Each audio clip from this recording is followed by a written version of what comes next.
주님께서 여러분과 함께 마테오가 전한 거룩한 복음입니다. 10장 34절에서 11장 1절까지입니다. 그때 예수님께서 사도들에게 말씀하셨다. 내가 세상에 평화를 주러 왔다고 생각하지 마라. 평화가 아니라 칼을 주러 왔다. 나는 아들이 아버지와 딸이 어머니와 며느리가 시어머니와 갈라서게 하려고 왔다. 집안 식구가 바로 원수가 된다. 아버지나 어머니를 나보다 더 사랑하는 사람은 나에게 합당하지 않다. 아들이나 딸을 나보다 더 사랑하는 사람도 나에게 합당하지 않다. 또 제 십자가를 지고 나를 따르지 않는 사람도 나에게 합당하지 않다. 제 목숨을 얻으려는 사람은 목숨을 잃고 나 때문에 제 목숨을 잃는 사람은 목숨을 얻을 것이다.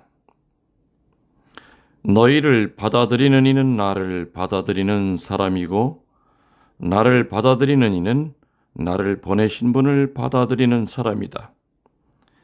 예언자를 예언자라서 받아들이는 이는 예언자가 받는 상을 받을 것이고 의인을 의인이라 하여 받아들이는 이는 의인이 받을 상을 받을 것이다. 내가 진실로 너희에게 말한다. 이 작은 이들 가운데 한 사람에게 그가 제자라서 시원한 물 한 잔이라도 마시게 하는 이는 자기가 받을 상을 결코 잃지 않을 것이다. 예수님께서 12 제자에게 다 지시하시고 나서 유다인들의 여러 고을에서 가르치시고 복음을 선포하시려고 그곳에서 떠나가셨다. 주님의 말씀입니다. 전미수님, 주님의 이름으로 평화를 빕니다. 오늘 연중 15주 월요일 마태복음 10장 34절 이하를 우리들이 읽었습니다. 오늘 복음의 강론은 주제를 분산시키지 않고 좀 한정시키겠습니다. 예수님이 세상에 칼 주러 왔다. 아버지와 아들, 한편 이 가족들끼리 서로 원수가 된다는 이 말 뜻은 여러분들이 길게 설명하지 않아도 아시겠죠? 그래서 오늘은 제가 이제 그 성경 구절이 아니라 40절 이하의 말씀을 좀 포커스를 맞춰서 이야기해 드리고 싶습니다. 40절은 이렇게 시작이 됩니다. 너희를 받아들이는 이는 나를 받아들이는 사람이고 나를 받아들이는 이는 나를 보내신 분을 받아들이는 사람이다. 방금 들으신 것처럼 오늘 복음에서 예수님은 제자들에게 말씀하시고 약속하시기를 너희를 맞아들이는 사람은 나를 맞아들이는 사람이며 예언자를 예언자로 맞아들이는 사람은 예언자가 받을 상을 받을 것이며 옳은 사람을 옳은 사람으로 맞아들이는 사람은 옳은 사람이 받을 상을 받을 것이다. 또 내 제자라 하여 냉수 한 그릇이라도 주는 사람은 반드시 그 상을 받을 것이다. 이렇게 말씀하고 계십니다. 예수님이 이러한 말씀을 하시는 것은 당시 유대인들이 일상적으로 알고 행하던 일 중에 하나를 예를 들어 말씀하시려는 것이었습니다. 그게 무엇이냐면요. 유대인들은 어떤 사람이 누구의 심부름으로 자기에게 왔을 때 그 심부름꾼을 어떻게 대하느냐 하는 것은 바로 그 심부름꾼을 보낸 그 사람을 어떻게 대하느냐 하는 것과 똑같다고 생각했습니다. 다시 말하면 친구가 보낸 사람을 사랑으로 영접하는 것은 보낸 그 친구 자신을 영접하는 것이 되는 것이요. 웃 어른이 보낸 사람을 존경으로 영접하는 것은 바로 그 어른께 대한 존경을 드러내는 것과 같다, 이렇게 유대인들은 알고 있었던 겁니다. 이러한 그 생활 방식은 특별히 더 하느님의 진리를 전달하고 선포하는 사람들에게는 더욱 중요한 이야기였습니다. 그래서 유대 스승들은 가르치기를 현자들을 대접하는 자는 자기의 수확에서 난 첫 열매를 하느님께 바치는 것과 같다, 이렇게 얘기했고요. 박식한 사람에게 인사하는 것은 하느님께 인사하는 것과 같다라고 또 가르쳐 왔던 거지요. 그래서 예수님도 오늘 복음에서 보냄을 받은 사람을 대접하는 것은 보내신 분을 대접하는 것이라고 말씀하시면서 그를 정성껏 대접할 때 바로 같은 상을 받게 될 것이라는 약속의 말씀을 주시고 있는 겁니다.